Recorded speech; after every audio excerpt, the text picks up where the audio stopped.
Hello everyone, नमस्ते सम्पूर्णमा। भोटको रिजल्ट कसरी चेक गर्ने यसको लाइभ प्रोसेस म तपाईहरुलाई देखाउनेछु। आउनुहोस् तपाईहरु पनि घरमै बसेर भोटको लाइभ रिजल्ट चेक गर्नुहोस्। सबैभन्दा पहिला तपाईको मोबाइलमा इसिआई नेट ओपन गर्नुहोस्।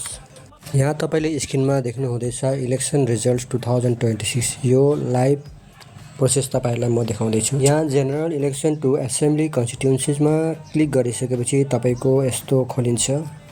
अब यहाँ तपाईको इन्डियामा कुन कुन स्टेटमा तपाईको इलेक्सनको रिजल्ट चलिरहेको छ त्यो सबै यहाँ शो गर्छ। जस्तै कि यहाँ देख्नु हुँदैछ आसाम। अहिले आसाममा भोट काउन्टिङ भइरहेको छ।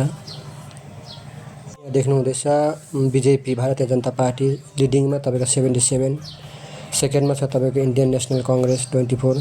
यस्तै प्रकारले तपाईले माथि देख्नु हुँदैछ यहाँ पार्टी वाइज रिपोर्ट। यहाँ आसाम, केरला, पुडुचेरी, तमिलनाडु एन्ड वेस्ट बेङ्गलमा अहिले भोटको रिजल्ट चलिरहेको छ लाइभ।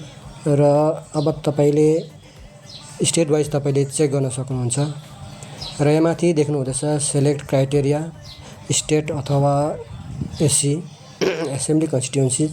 र यहाँ तपाईले सेलेक्ट गरिसकेपछि तपाईले आफ्नो स्टेट चेन्ज गर्न सक्नुहुन्छ। जस्तै वेस्ट बेङ्गल, तमिलनाडु, आसाम तपाईले कहाँको चेक गर्नुहुन्छ त्यही अनुसारले तपाईले यहाँ क्लिक गर्नुपर्ने हुन्छ।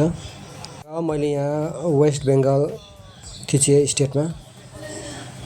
र यहाँ देख्न सक्नुहुनेछ वेस्ट बेङ्गलमा पनि बीजेपी नै 91 ले लिडिङ चल्दैछ भने सेकेन्डमा टिएमसी छ। र अब यसरी नै आफ्नो आफ्नो स्टेटमा तपाईले आफ्नो आफ्नो कन्स्टिट्युएन्सीको चेक गर्न सक्नुहुनेछ। र यहाँ सेलेक्ट कन्स्टिट्युएन्सीमा तपाईले आफ्नो कन्स्टिट्युएन्सीलाई चेक गर्नुहोस्। जस्तै दार्जिलिङ, कालिम्पोङ। यसरी घरमै बसेर तपाईले पनि इलेक्सन रिजल्ट्स लाइभ चेक गर्न सक्नुहुनेछ। घरमै बसेर तपाईले भोटको रिजल्ट अनलाइन लाइभ चेक गर्न सक्नुहुनेछ। एकदमै सजिलोसँग र यो एकदमै लाइभ प्रोसेस हो। र कस्तो लाग्यो तपाईहरुलाई भिडियो? मन परे लाइक, शेयर, कमेन्ट गरिदिनु हुन अनुरोध गर्दछु। Thank you.